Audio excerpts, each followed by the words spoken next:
Olá, Bom dia, Rodrigo. bom dia, querida. Como é que você está? Tô bem, e você? Tudo bem? É um prazer imenso estar com vocês, a gente conversando sobre o que faz a nossa vida ter sentido.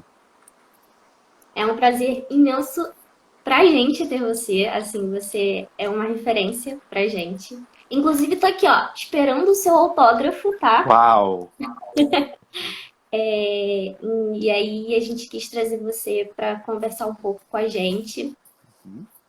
E, enfim, trazer um pouco da mensagem do seu trabalho, que é muito importante. E que na nossa caminhada, na nossa formação, para a vida, não só na formação de como profissional de saúde, a gente precisa ter, né? Saber um pouco mais sobre esse assunto. Para mim é um prazer muito grande estar com vocês e tô pronto. Tá É pronto? interessante porque eu acompanho pacientes que se jogam no escuro e é um exercício de confiança. Eles precisam aprender a se lançar para o desconhecido. E é curioso, assim, eu não sei se você sabe, mas os gansos, eles sabem exatamente quando voar em direção ao sol, quando o tempo é de fazer uma grande travessia. O ser humano também. A gente sabe quando está na hora de partir e a gente E a gente precisa se precisa falar lançar no sobre isso, né? desconhecido. Sim. E aí,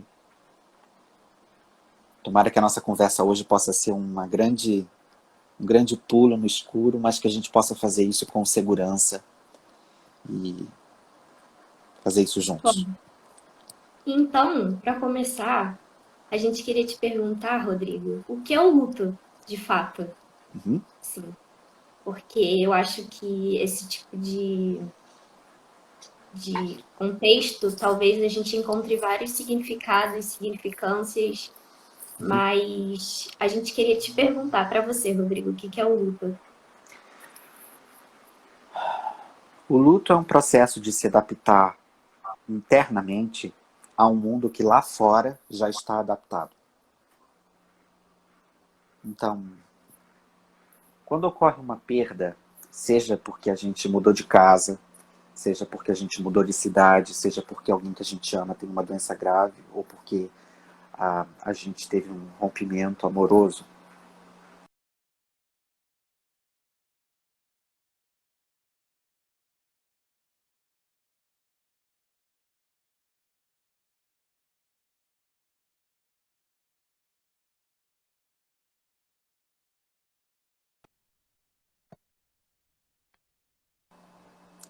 então isso é muito importante. O luto é um processo de se adaptar a um mundo que lá fora já mudou. E aí você precisa fazer um processo interno de adaptação. E aí o luto ele tem alguns componentes. Nós dizemos que existe um luto do tipo cognitivo. Então as pessoas elas podem ficar confusas, elas podem ter a memória recente alterada, elas ficam perdidas, elas podem ter o seu senso de direção comprometido. Então é muito comum, assim, os enlutados eles podem no primeiro momento ter um realçamento da memória recente, mas depois de um tempo, em virtude do intenso estresse, a memória recente decresce. Então você vê uma alteração das funções psíquicas, em termos cognitivos. Você também tem uma dimensão do luto, que é uma dimensão emocional. Então algumas pessoas elas vão ter um extravasamento da emoção.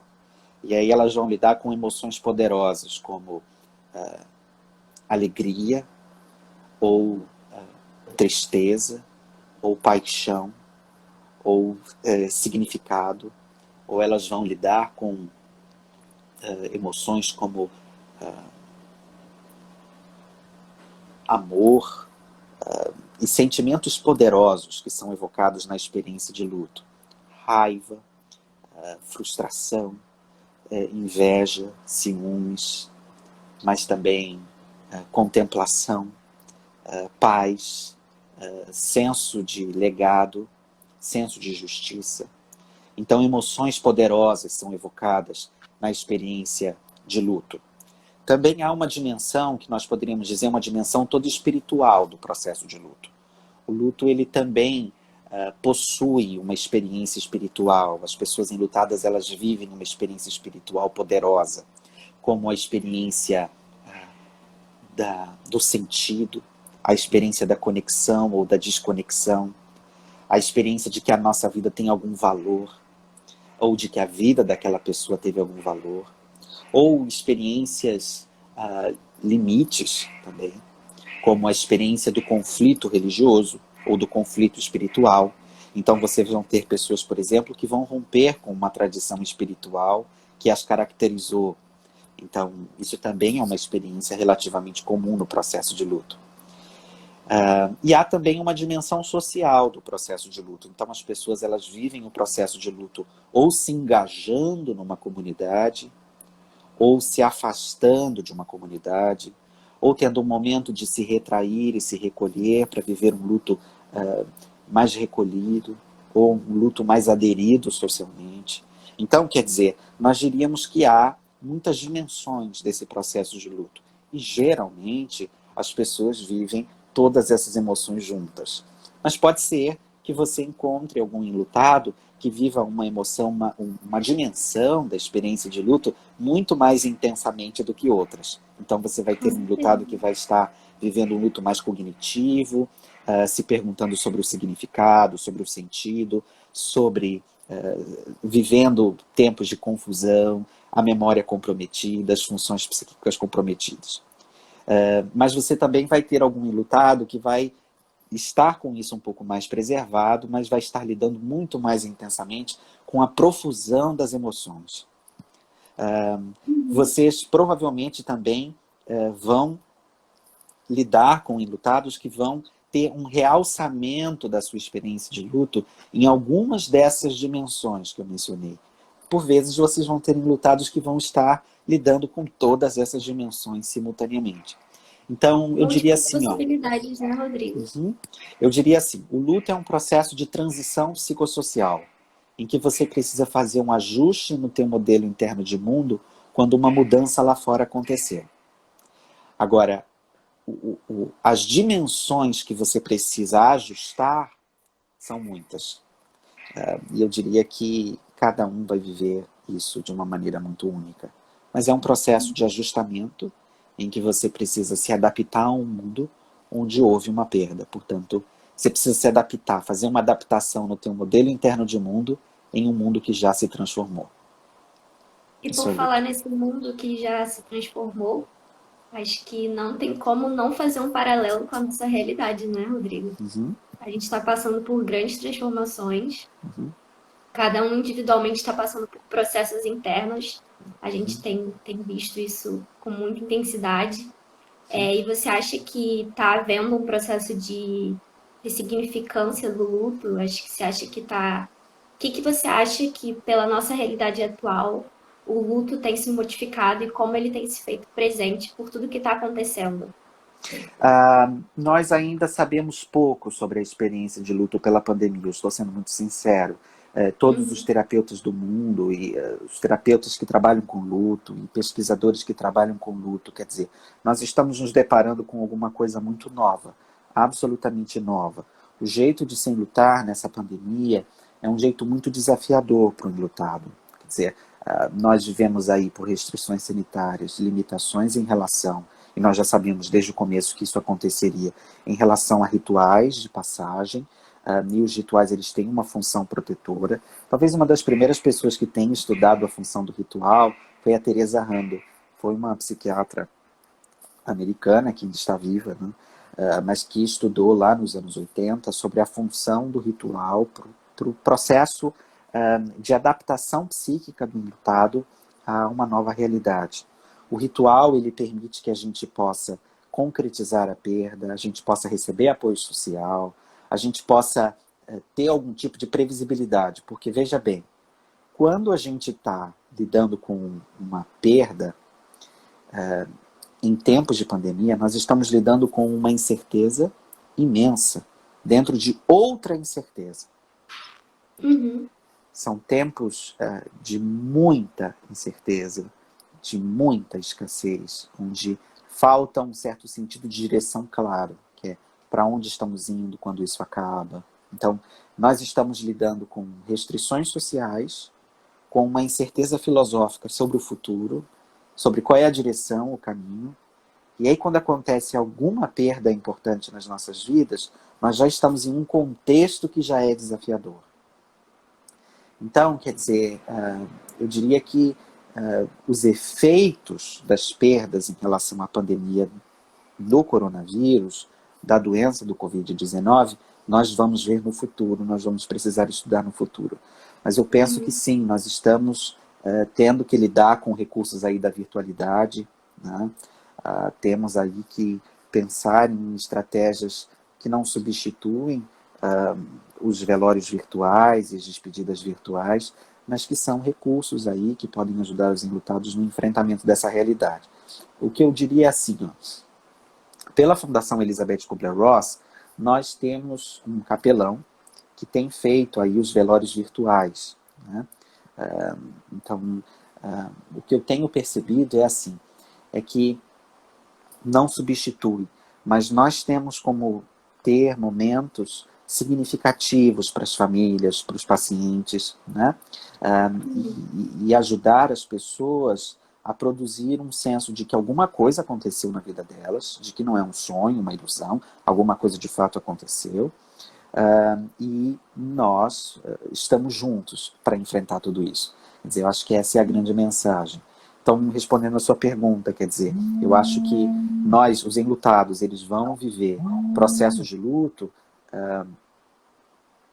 e nós sabemos muito pouco ainda sobre que luto será esse. Quais as modificações estão ocorrendo, né? É. E quando você falou lá no começo sobre o luto, você falou, a gente viu que tem várias dimensões, múltiplas possibilidades de vivências. E falando agora, direcionar um pouco mais a nossa conversa, para você, qual é a relação que a gente consegue estabelecer entre o luto e a espiritualidade em si? Ok.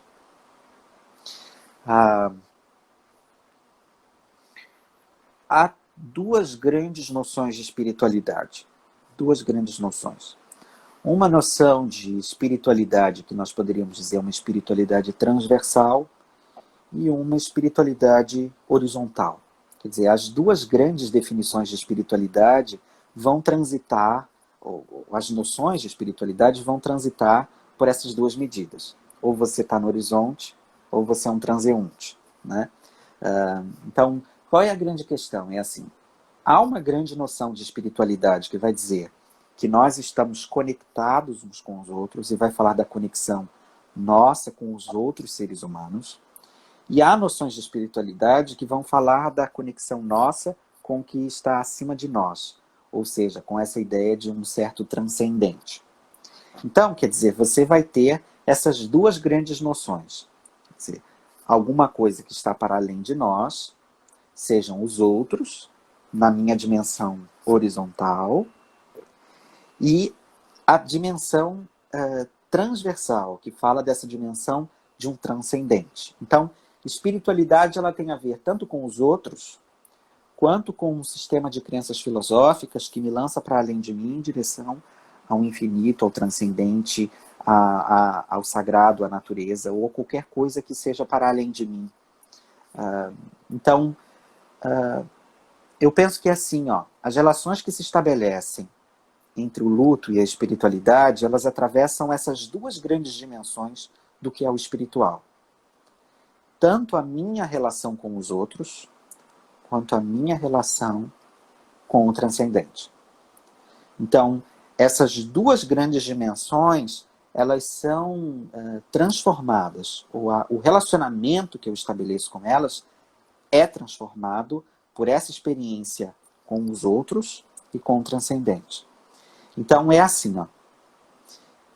Quando você está vivendo um processo de luto, é muito esperado e comum que você alterne como duas ondas, o movimento de ondas. Sabe uma onda na praia? Ela sobe e desce, sobe e desce. Então, o luto é como se fosse uma onda, que sobe e desce.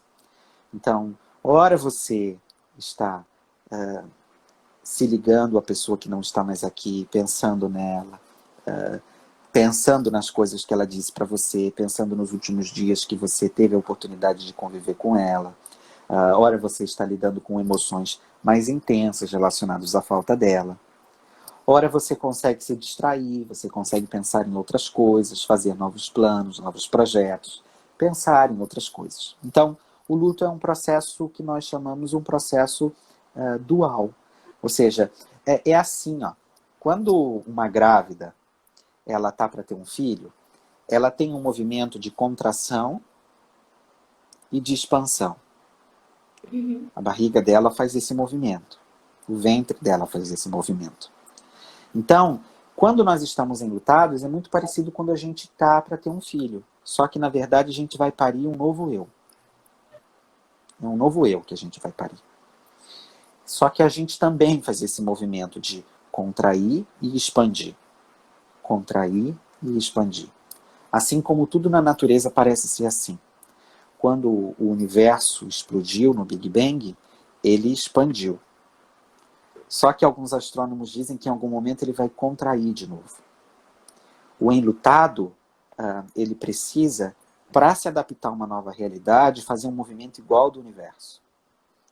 Ele precisa expandir, mas também contrair. Ou seja, vai ter horas que a gente vai querer ficar quietinho no nosso canto, não vai querer se envolver com nada, vai querer lidar com as emoções, com o quanto está doído para a gente. É aquilo que a gente fala em estabelecimentos comerciais, fechar para balanço. Todo final de relacionamento, a gente precisa fechar para balanço. Ver as contas, ver quanto é que fica, ver quanto é que sobrou, qual foi o saldo positivo, teve saldo positivo, negativo, lidar com tudo. É uma matemática dos sentimentos. Aí, depois que você fecha para balanço, aí você reabre. Aí você faz o movimento de abertura. Só que o enlutado, ele faz esses dois movimentos durante todo o dia dele. Durante todo o dia, uma pessoa enlutada faz esses movimentos.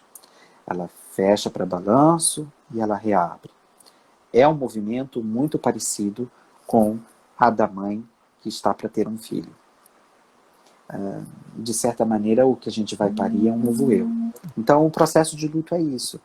E eu diria que é assim, quando a gente está lidando com os outros, esse lugar da nossa emoção, ele atravessa a relação com os outros. Porque os outros, eles podem nos evitar. Seja porque, e é muito comum isso que os enlutados contam para nós. É assim, eu estava atravessando a rua e aí a pessoa viu que eu ia passar e ela mudou de esquina. Porque muitas vezes na nossa cultura, a pessoa enlutada, ela nos lembra da nossa mortalidade. Então, nós a evitamos. Né?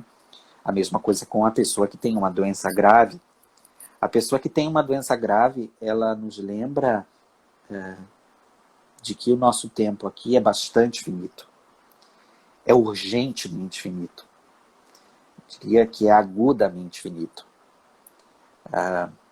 Então, de uma certa maneira, quer dizer, nós vivemos numa sociedade muito desintegrada nessa experiência de luto. Quer dizer, os enlutados, eles vivem uma experiência muito desafiadora porque é muito solitária. Então, eu diria que a relação com os outros é uma relação que precisa ser desenvolvida e ser reaprendida. Então, os enlutados, eles vão precisar reaprender a se relacionar com os outros. Entendendo que os outros dão o que podem. E como a gente pode ajudar alguém que está em luto? Uma postura de uma compaixão profunda e sem limites. De uma posição de não julgamento. Então, isso é muito importante. Quer dizer, isso ajuda as pessoas enlutadas. Então, nós não procuramos que a pessoa em luto viva uma vida que faz sentido para nós. A verdadeira compaixão, a compaixão ilimitada por todos os seres, implica em que eu aceite essa pessoa como ela é. Esse é o fundamento para que ela possa mudar. Qualquer pessoa para mudar precisa se sentir aceita como é. É engraçado, Rodrigo, porque isso me lembrou muito uma lição que eu aprendi essa semana passada, com a Dadá, porque a gente tinha muito em mente, eu tinha muito em mente, acho que a nossa cultura um pouco trouxe muito a palavra empatia. Não sei se você vai concordar comigo, mas empatia sobrelevou muito nos últimos tempos, que é o ato de se colocar no lugar do outro. E isso me incomodava um pouco, assim, porque será que a gente consegue mesmo se colocar no lugar do outro quando o outro está passando por um processo de perda, de ressignificação? E aí a Dadá, ela, para quem não tá ouvindo, é a Daniela, né, que trabalha junto com o Rodrigo, gente, ela falou para mim uma coisa que me marcou bastante, que para ela não gosta muito da empatia, ela prefere a compaixão. Porque quando a gente vai ajudar o outro, quando a gente vai para o outro, a gente leva um pouco da gente. Então é praticamente impossível a gente se colocar no lugar do outro, porque a gente leva a gente, né? Então, eu acho muito importante essa ideia da compaixão, da ajuda ao enlutado, mas da gente saber reconhecer que a gente não está sentindo as dores dele, né, Rodrigo? A gente não está, de fato, se colocando no lugar dele porque a gente está levando a gente.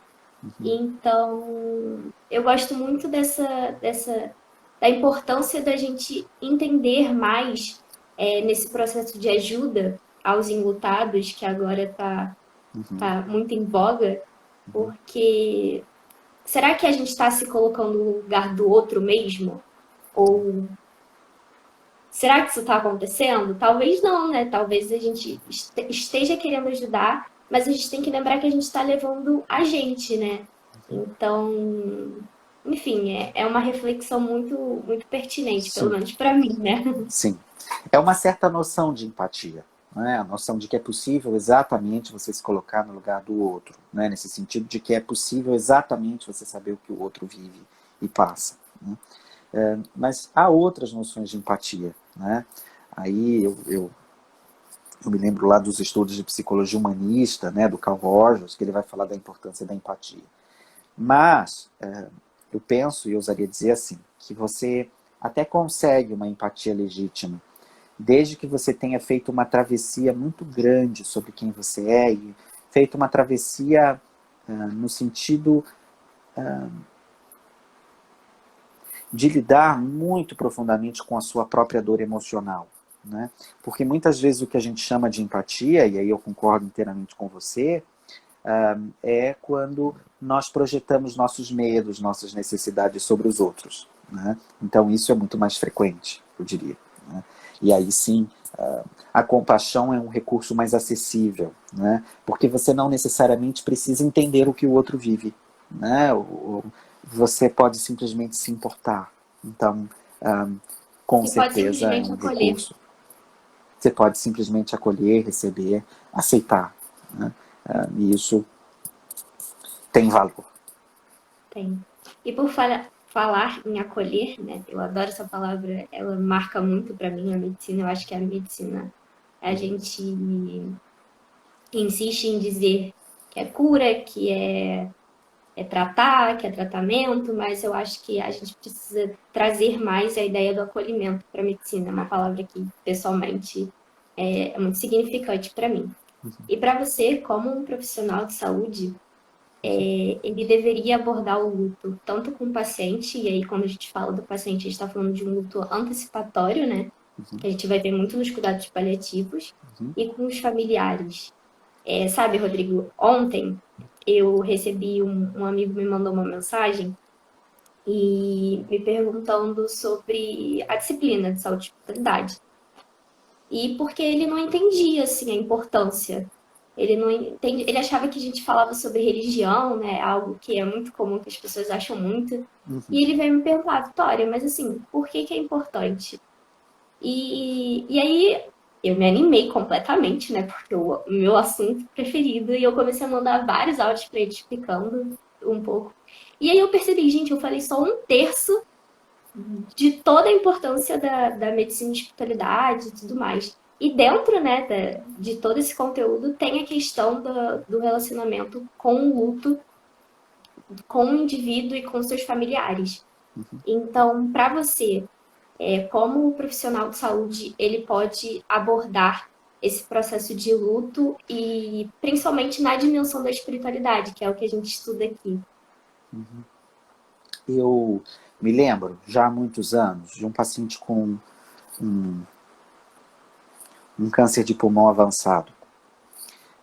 Eu fui fazer um atendimento domiciliar junto com uma médica paliativista que acompanhava esse paciente, né? Nós chegamos até lá. Era um paciente que estava preocupando muito a família porque ele tinha parado de comer.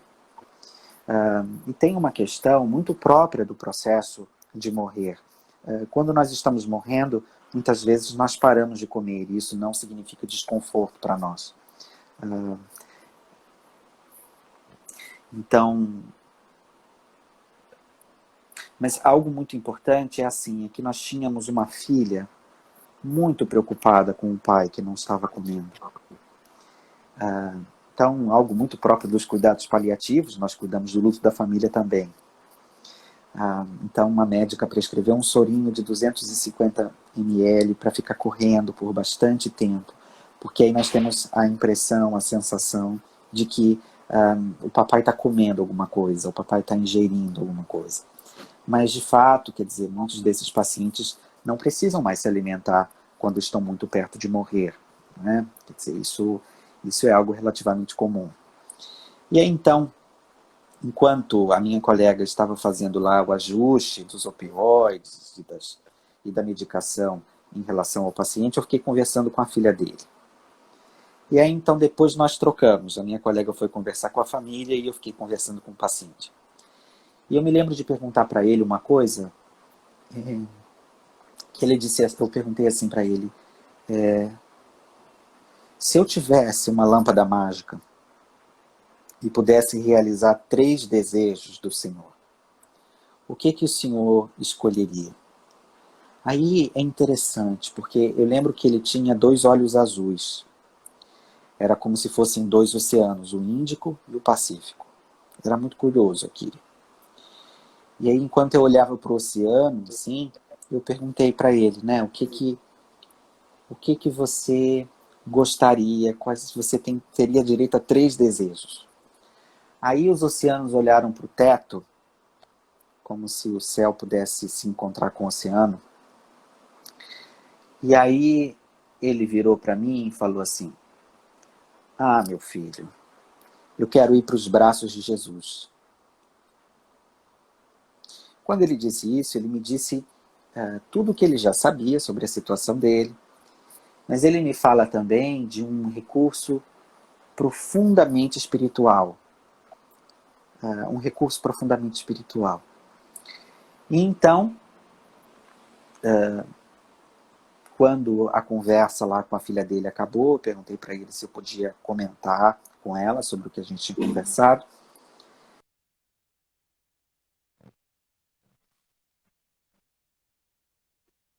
De silêncio entre eles. Eles ainda não haviam conversado entre si sobre aquela situação.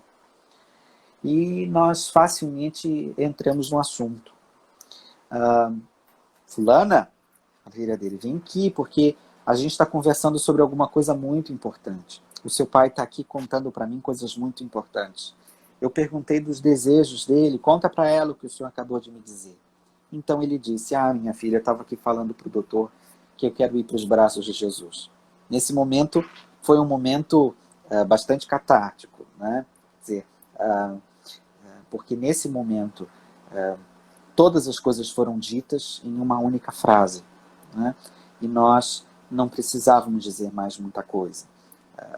Então, a espiritualidade, ela pode ser esse ponto de encontro onde a gente marca uma presença profunda na relação com os pacientes e dos pacientes com as famílias, né?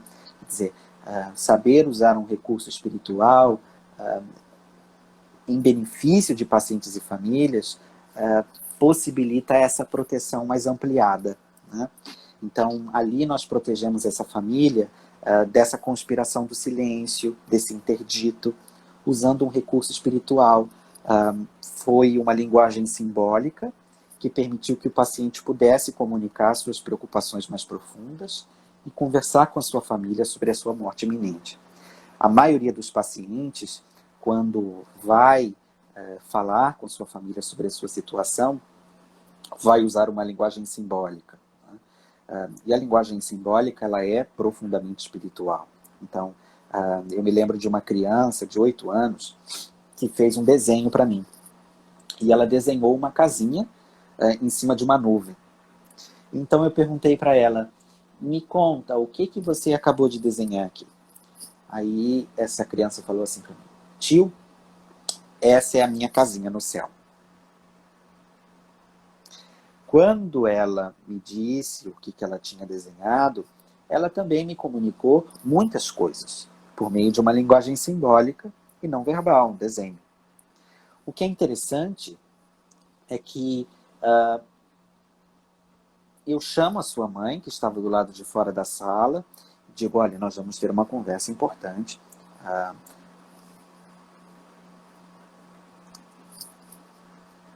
Que nós já estamos nos preparando para ela há algum tempo. Essa mãe ela já tinha pedido a minha ajuda para conversar com o filho sobre essa situação.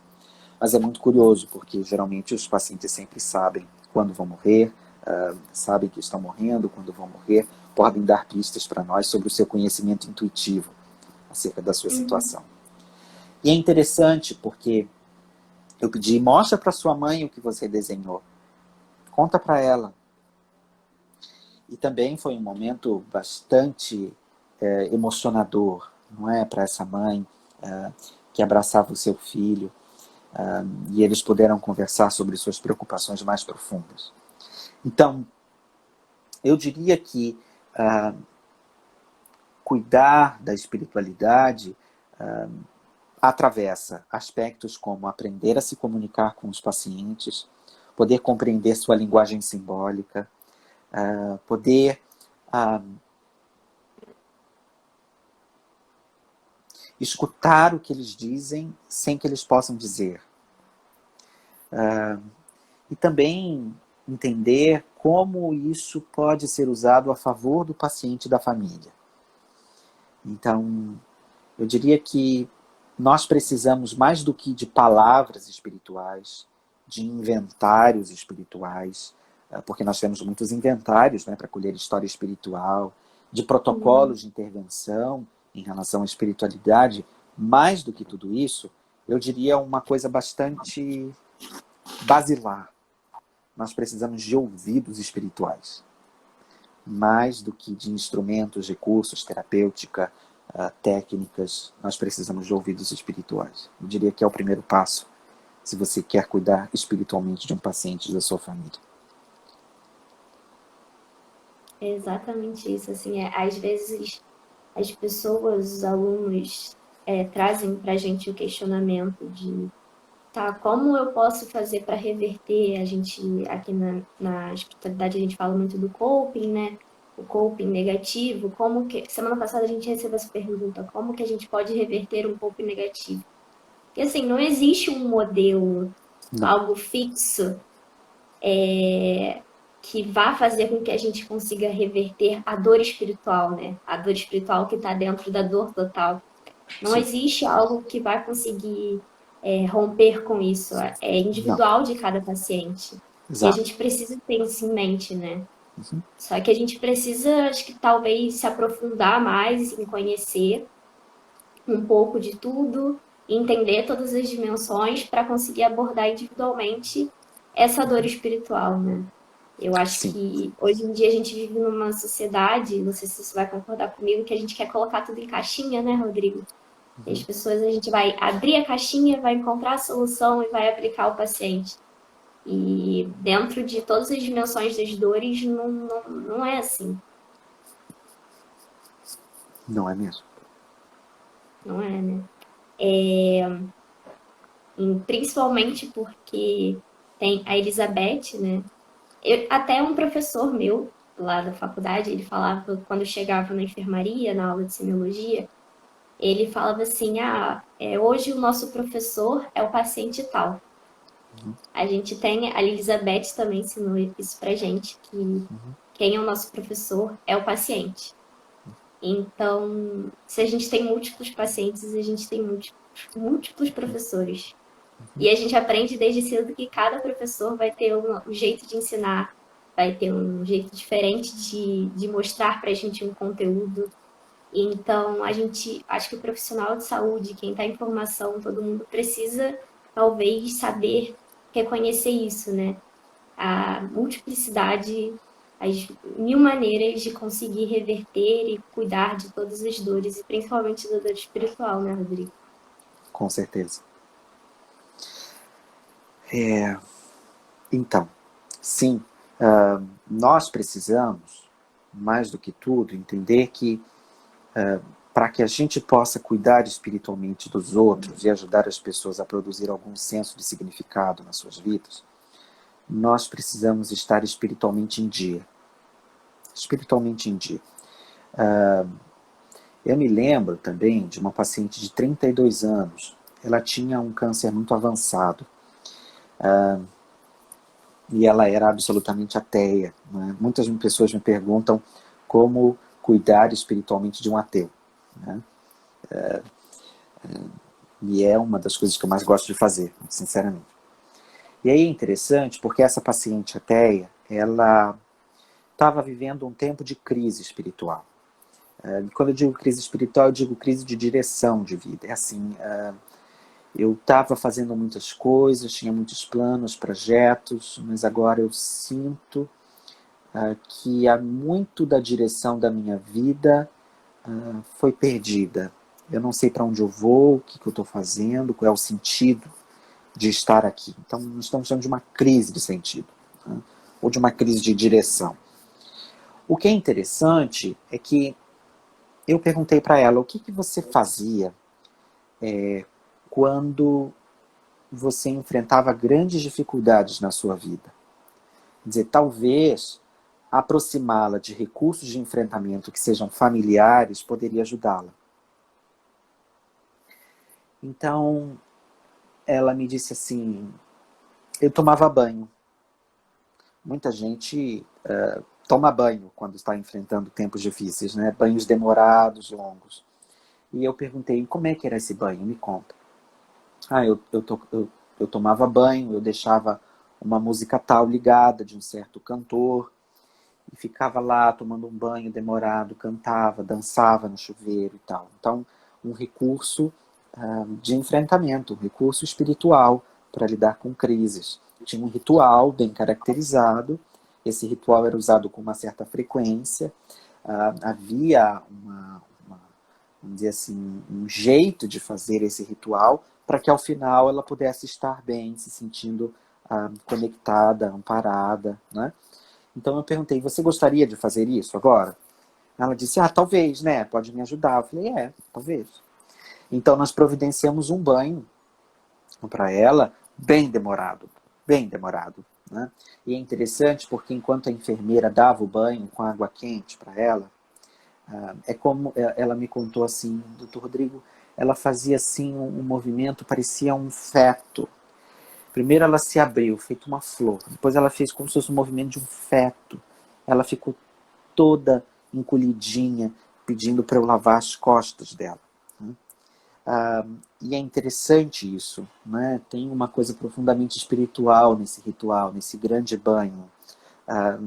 Uma mulher de 32 anos com uma doença muito avançada, incurável, sem possibilidade de cura mesmo, que faz o movimento do feto enquanto ela recebe um banho. Né? Tem alguma coisa de profundamente espiritual nisso. Uma regressão a fases anteriores, muito anteriores do desenvolvimento. Muitas pessoas se conectam com um Deus Pai. Nesse caso, essa paciente estava conectada com a deusa mãe. Né? Ela voltou ao feto, ela voltou a ser protegida por uma mulher que a colocou numa água e que a protegeu, né? Como um bebê que precisa se sentir conectado por meio de um cordão umbilical com a sua mãe. Então, quer dizer, nós estávamos falando ali de um cuidado espiritual para um ateu. Né? Então, nós estávamos falando de um recurso de enfrentamento, de cuidados espirituais para um ateu. E ela, de fato, se sentiu muito bem. Mas, para além do banho, nós estamos falando de uma qualidade do banho, né? Quer dizer, então aí as instruções para a enfermeira, né? Movimentos muito lentos, né? Deixar a água correr pelo corpo. O ritual ele precisa ter uma certa qualidade, um certo tom, uma certa velocidade, né? Para que ela possa se sentir conectada, né? Então, sim, quer dizer, aí está um exemplo, né, de que você pode cuidar espiritualmente de todas as pessoas e que a espiritualidade não necessariamente tem a ver com a religião. Eu me lembro também de uma outra experiência, essa já de uma amiga pessoal. Ela estava no metrô, caiu, quebrou o pé. E foi lá em São Paulo, era uma quinta-feira, eu lembro bem disso, porque eu estava dando uma aula num dos nossos seminários, entrevistando pacientes, e ela quebrou o pé. Aí no sábado, eu estava em São Paulo, isso deve ter uns 2 anos mais ou menos. Fui até o hospital onde ela estava internada, e ela estava pasma, assim, as emoções dela estavam nos olhos dela. E aí o que é interessante é assim, eu perguntei o que foi que aconteceu. Ela me disse assim, aconteceu uma coisa linda, aconteceu uma coisa incrível. Eu perguntei, o que foi que aconteceu? Ela falou assim, a técnica em enfermagem. Ela chegou aqui e falou assim, doutora fulana, era médica essa minha amiga. Doutora fulana, eu vim aqui para dar banho na senhora, mas eu quero que esse banho possa ajudar a senhora a se sentir amada, doutora fulana. Aí ela deu um banho, assim, e durante o banho ela perguntava assim, doutora fulana, a senhora está se sentindo amada?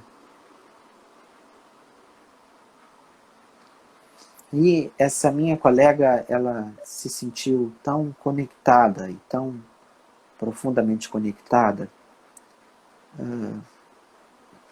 que ela disse que a dor diminuiu, né? Ela ficou sob o efeito disso por dias.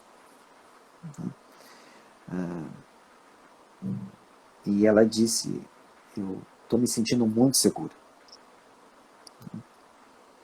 Isso tem muitos efeitos. Então, bem, é isso. E eu gosto, eu fico muito sem palavras, assim, esses relatos, porque não é só para o paciente, né? É para conosco também, assim, de uma dimensão gigantesca.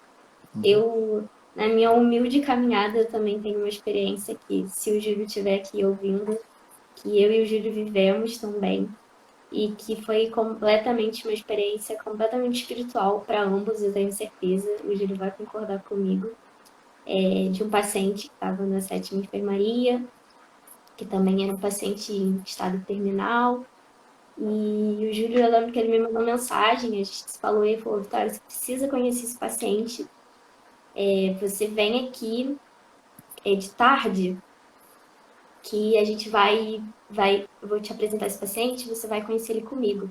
E eu vou comprar um negócio para ele. E aí eu fiquei super ansiosa. Cheguei na 7ª enfermaria, a hora que a gente marcou, o paciente ele só queria comer pudim. E a gente comprou pudim e a gente ficou durante meia hora no leito comendo pudim com ele. E aquilo para o paciente foi tão significativo. E tão significativo para mim e para o Júlio e para o Alan, né? Um outro meu companheiro dessa caminhada da espiritualidade. E para a esposa dele, e assim, ele só queria comer pudim. Então, a espiritualidade está nessas pequenas coisas, seja num banho de água quente, seja no pudim. A gente precisa desconstruir essa ideia de algo grandioso, né, Rodrigo? As pessoas acham que para romper com a dor espiritual, para romper com algumas construções que o paciente tem, você precisa de um capelão, você precisa de, às vezes, algo não desmerecendo, eles são muito significativos e muito importantes em vários processos, mas reconhecer que a espiritualidade do seu paciente, às vezes, está nas coisas pequenas, é tão importante, né? E aquilo, para mim, assim, eu tenho certeza que me marcou profundamente. Eu nunca vou esquecer daquele paciente. Marcou o Júlio profundamente. É uma experiência que eu e ele a gente compartilha, assim, com muito apreço. Então, eu vejo muito isso, assim, que quando perguntam o que que a gente precisa, por que que a gente precisa falar tanto sobre espiritualidade, por que a gente precisa falar da espiritualidade no luto, por que a gente precisa falar do luto, é para saber reconhecer essas pequenas necessidades do paciente, né? Eu acho que os profissionais de saúde, eles precisam, não só os profissionais, os familiares, as pessoas, a nossa sociedade, ela precisa ter esse pequeno olhar para o outro, né? Porque a gente, quando a gente está com um paciente doente, enfrentando alguma doença, né?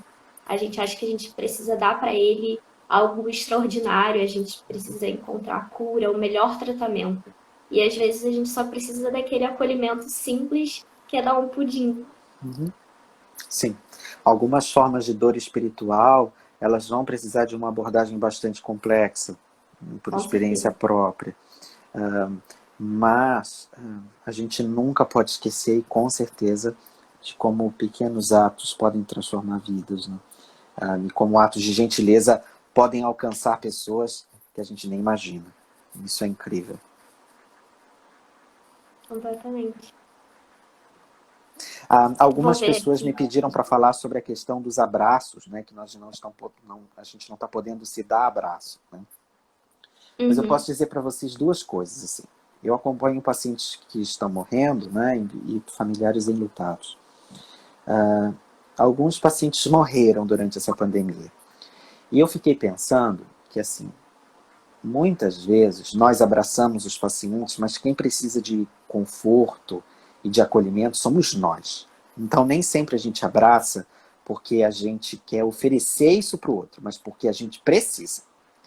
Porque Uhum. quando a gente conduz bem um processo, o paciente, ele nas últimas horas está muito confortável, tranquilo, morre tranquilamente, a gente consegue fazer aquilo que o Frank Ferris, tem um artigo dele não tão recente, mas que ele vai falar sobre esse jeito mais saudável de morrer e um jeito inabitual.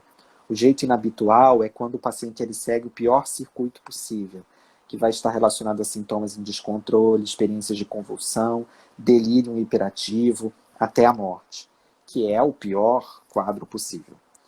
E quando a gente consegue fazer cuidados paliativos precocemente, que eu digo, e não só para os pacientes ditos terminais, mas para qualquer pessoa que tenha uma doença avançada desde o seu diagnóstico, então nós conseguimos mais previamente e mais facilmente permitir que os pacientes sigam esse ciclo habitual. Né? Isso aí é da literatura mesmo dos cuidados paliativos, né?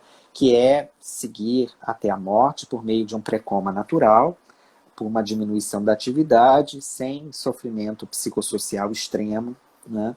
E o paciente ele vai morrer tranquilamente. Então, cuidar espiritualmente dos pacientes é um dos recursos que podem ajudá-lo a seguir esse caminho de uma morte natural, sem sofrimento adicional. Então, é assim, veja.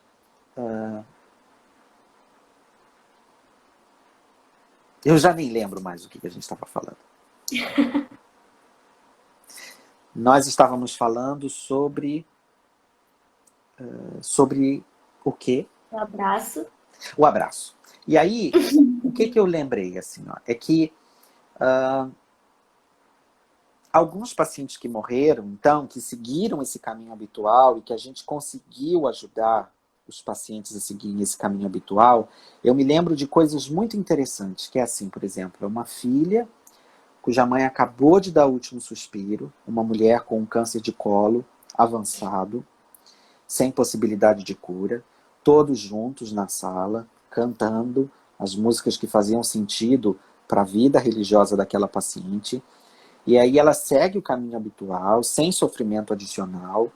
E aí, de repente, quando aquela senhora dá o último suspiro, A filha chora profusamente, mas um sorriso de orelha a orelha. Esse é o critério de qualidade de cuidados paliativos.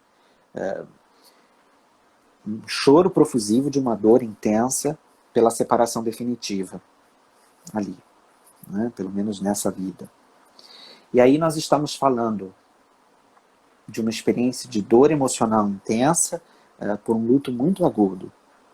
Mas nós também estamos falando de uma experiência que se completou. E aí, essa paciente, ela, enquanto chorava, sorria. E ela só conseguia dizer assim: a gente conseguiu. A gente conseguiu dar a melhor morte possível para minha mãe. A gente conseguiu. E essa paciente não precisava de abraço. Porque ela se sentiu abraçada durante todo o processo. Ela não precisava de abraço. E ela entendeu que não era o abraço físico. Ela se sentiu segura, bem cuidada. Ela se sentiu muito bem amparada. Então, muitas vezes, quando a gente abraça o paciente, a família, quando ele morre, por exemplo, a gente está atendendo uma necessidade nossa. Mas se a gente abraça esse paciente durante todo o percurso, o abraço ele já vai ter sido dado durante todos os dias. A gente só não vai poder dar abraço no último. Então isso é importante. A gente se lembrar que é o seguinte: a gente está aqui nessa vida para provar o durante. O durante. Então,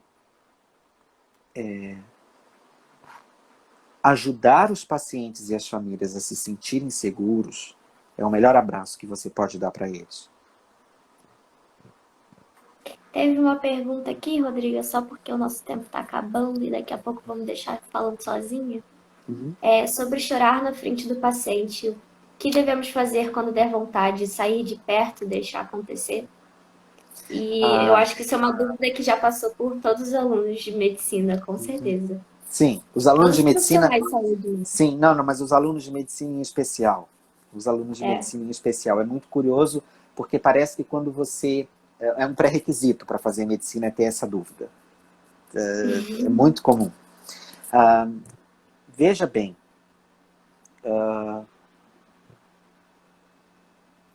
O choro organizado organiza, o choro desorganizado desorganiza. Então é assim, se você chorar ao ponto de você precisar ser consolado pelo paciente e pela família, isso provavelmente fala de alguma tarefa inacabada ou alguma dor emocional mais profunda sua, que precisa de cuidado. Mas se você chora para expressar a tua emoção, e se a tua emoção ela é um espaço onde o paciente pode descansar, seja porque ele descansa, porque ele se sente compreendido, seja porque ele descansa na tua emoção, porque ele se sente seguro, seja porque ele pode ter um sofrimento dele reconhecido e por isso ele descansa na tua emoção, aí tudo bem. Então, o que é importante é assim, é que se for uma dor sua que estiver sendo insuportável para você, é momento de você estar atento a essa dor emocional, atento a ela, para cuidar dela, para não chorar uma dor sua. Mas se o teu choro for um choro de chorar a dor, porque você contempla o sofrimento do paciente e você se importa, aí esse choro é o choro do cuidado. E não tem nada de errado com ele. Mas a grande questão é assim, cuidado para não inverter o papel. Porque você é o cuidador. O grande risco que você corre é você inverter o papel. Eu sei de uma história, bem rapidinho, que é assim. Era uma paciente com uma doença muito avançada. Aí chega uma médica perto do leito dela, que é assim, que é uma médica que veio trazer o remédio do milagre. Veio propor o remédio do milagre. Aí aquela paciente assim, doutora, que legal, né? Você percebe que a paciente estava concordando simplesmente porque ela percebia que para a médica estava sendo muito difícil o fato de que ela estava morrendo. E aí a médica, muito empolgada com o remédio do milagre, aí vai dar um abraço na paciente. Quando ela abraça a paciente, ela chora profusamente. Chora do peito dela quicar. Sabe bola que quica? Ela chorava intensamente. Aí a paciente, assim, ela arregalou os olhos e falou assim, calma, doutora. Fica assim, não. Você me entende? Então, ali, claramente, os papéis se inverteram. Uma médica com muitas tarefas inacabadas a respeito da morte. Muitas tarefas inacabadas. Muitos lutos, dores emocionais não processados. Veja, quando nós estamos falando sobre espiritualidade, nós precisamos entrar nesse espaço da autenticidade. Eu quero concluir essa conversa falando sobre autenticidade. Não tem nada de errado em você mostrar a sua emoção, desde que isso seja autêntico. Para cuidar de um paciente espiritualmente, você precisa estar inteiro, autêntico, verdadeiro com ele. É uma das lições da Elizabeth Kubler-Ross. Mas cuidado para não usar esse espaço como um espaço para cuidar de você. Então, assim, a sua emoção ela precisa estar a serviço do cuidado do paciente. Então não tem nada de errado em chorar, se esse for o caso. É isso que eu teria